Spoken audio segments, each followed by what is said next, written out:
Manchester, the UK's greenest city.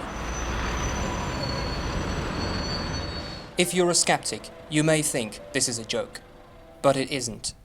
The city that led the way into a sooty industrial revolution is now revving up the engines of a sustainable economy in a bid to become one of the UK's greenest cities.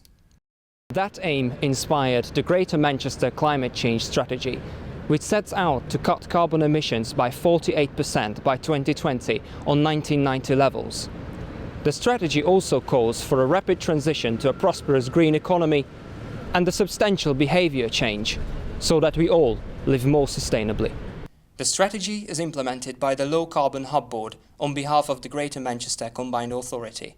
Greater Manchester, across Greater Manchester, recognise that we have a reputation probably as not being the greenest place, an industrial kind of area, although we're actually very green in many ways.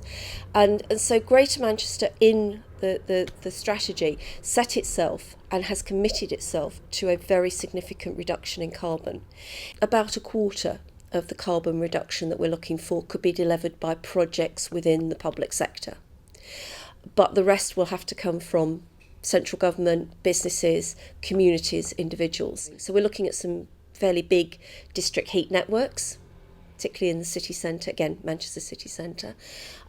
Things which would be quite big, require quite a lot of capital investment, which we have to try and find, but also things which might be quite low tech, supporting cycling, supporting charging points.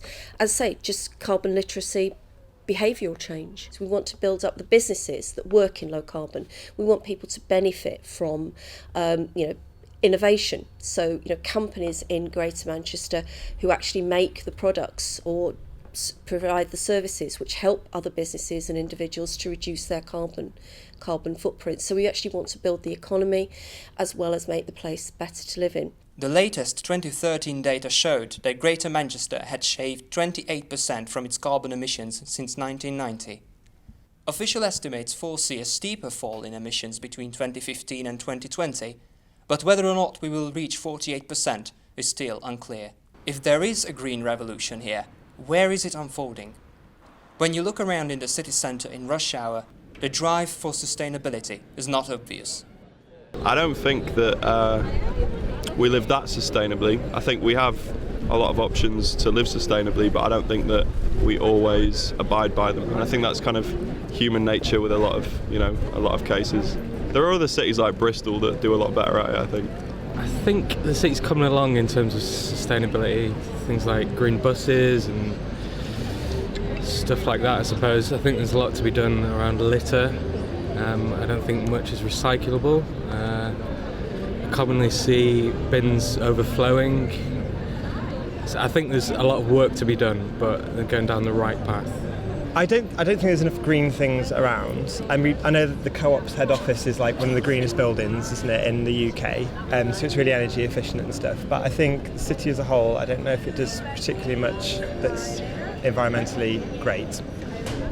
Yeah, I agree. I think they could do with having some more green spaces like this. I think this as well, it's so surrounded by, it's sort of overwhelmed by the sort of building city side of it. And they could do more with recycling, I think. Like in the flats I live in Fallowfield, they've given us a small bag to do our recycling in, and I think there could be more effort in forcing people to do it, because the recycling bins outside our flat as well, like people just throw anything in there. I think there needs to be more awareness raised about that probably, and that would really help.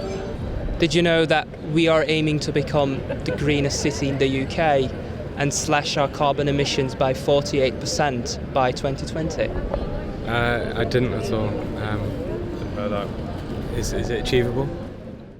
That's exactly what we will be asking in this series. Transport, renewable energy, carbon literacy, energy efficiency, green businesses. What is propelling Greater Manchester toward a sustainable future? In the coming weeks, we are going to talk to public officials, engineers, homeowners and campaigners to see what's being done to make Manchester one of the greenest cities of the United Kingdom. Stay tuned. Adam Farkas, that's Manchester.